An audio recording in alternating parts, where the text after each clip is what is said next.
आजकल चुनाव के समय एक अजीब सा माहौल बन गया है। आपने देखा होगा, आपके ध्यान को भटकाने वाली सारी बातें हो रही हैं, बड़े बड़े प्रचार हो रहे हैं, अजीब सी बहकी बहकी बातें हो रही हैं। आपने सुना होगा, प्रधानमंत्री जी के भाषण सुने होंगे, कहाँ कहाँ की बातें करते हैं। अभी राजस्थान आए तो अपने भाषण में कह डाले कि आपके जन जन के आराध्य बाबा रामदेव साहब, उनका जन्म कश्मीर में हुआ।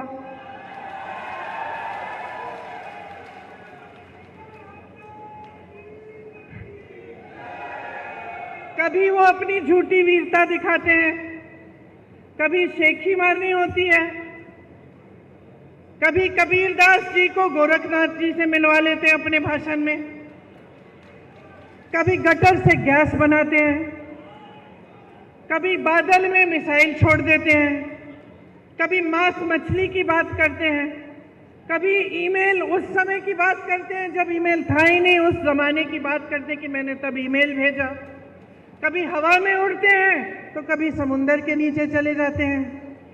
मैं आपसे एक सीधी सी बात पूछना चाहती हूँ, बहनों और भाइयों, आप दूर दूर से यहाँ आए हो एक नेता की बात सुनने के लिए। इन बातों से आपके जीवन का क्या मतलब है, बताइए? कोई मतलब है? मेरी बहनें यहाँ बैठी हैं, सबसे बड़ी आपकी समस्या आज क्या है? क्या है? महंगाई है। मुझे लगता है कि कुछ हो गया है मोदी जी को, समझ नहीं पा रहे हैं।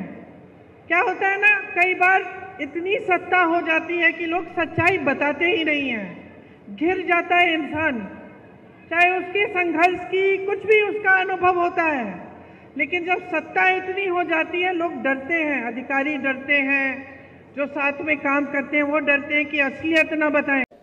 मोदी जी ने खुद कहा देशभक्ति के लिए काला धन आएगा, फिर क्या हुआ? 8 साल बाद काले धन की सूची निकल आई कि किसने कितनी चंदा ली। ये लोग कहते हैं कि कम से कम, इनका जवाब देखिए, कि कम से कम सूची तो है। पहले पता नहीं चलता था कि राजनीतिक दल किससे चंदा ले रहे हैं, अब सूची तो है। लेकिन सूची में देखिए, जरा पढ़ लीजिए, जागरूक बन जाइए, पढ़ लीजिए उस सूची को, उसमें कितने नाम हैं। आप, जैसे मैंने कहा, कोविड के वैक्सीन वालों के, पुल के ठेकों वालों के, जिन्होंने सड़कें बनाई हैं, उनको, जिनको ठेका दिया उससे चंदा लिया।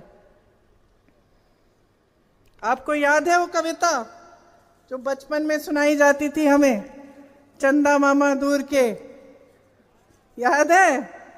वही चंदा मामा दूर के, खूब खाए पूर के, खुद सोनी की थाली में खाए और जनता को टूटी हुई प्याली में खिलाया।